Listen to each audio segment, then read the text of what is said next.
November 24th, 1971. A man in a black suit and a tie walks into the Boeing 727 in Portland, Oregon. Buys a ticket under the name Dan Cooper. Takes the seat 18C. Orders a bourbon and a soda. Lights a cigarette. 30 minutes into the flight, he hands him, "I have a bomb." What follows would become the only unsolved case of air piracy in the US history. Demanded $2 lakh in cash, 4 parachutes, and a safe passage to Mexico City. When the plane landed in Seattle, the authorities gave him what he wanted. He released the passengers, then directed the crew to fly low, flaps down, towards Reno. Somewhere over the forests of Washington, he opened the rear stairway and jumped into the freezing, pitch black night, never to be seen again. For decades, the FBI haunted him. They questioned over 800 suspects. They found a rotting bundle of $20 bills buried near a riverbank in 1980. They analyzed fingerprints, sketches, and an old black clip on the tie he left behind, but nothing ever stuck. The case was officially closed in 2016, but the mystery, it never died.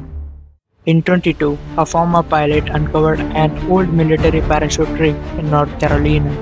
It belonged to the family of Richard Bayard McCoy Jr., a Vietnam vet and a skyjacker who pulled off an near-identical hijacking just months after Cooper. McCoy was killed in a shootout in 1974, but his kids now claim that he was D.B. Cooper. They even handed the FBI a logbook of his jumps and a matching parachute.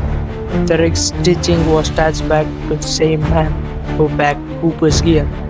The odds, according to the team that found it, 1 in a billion.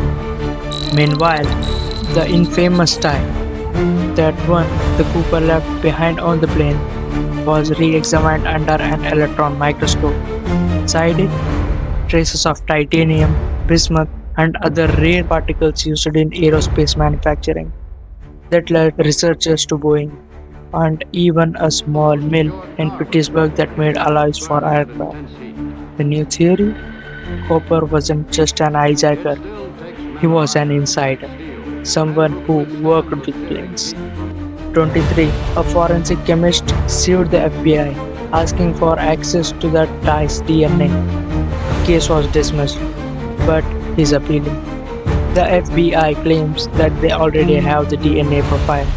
What they won't say is what they found. And in 2025, over 400 pages of FBI files were declassified. They showed how disparate the original search really was. Handwritten notes, bank alerts, strange tips from copycats, etc. None of it brought them any closer. One man faked being Cooper from a wheelchair. Another tried to sell false ransom money. Some even confessed decades later, just for attention. The FBI ruled out every single one. As of today, no one has ever been charged. No body ever found. No money except that one stack by the river. Some believe Cooper died in the jump.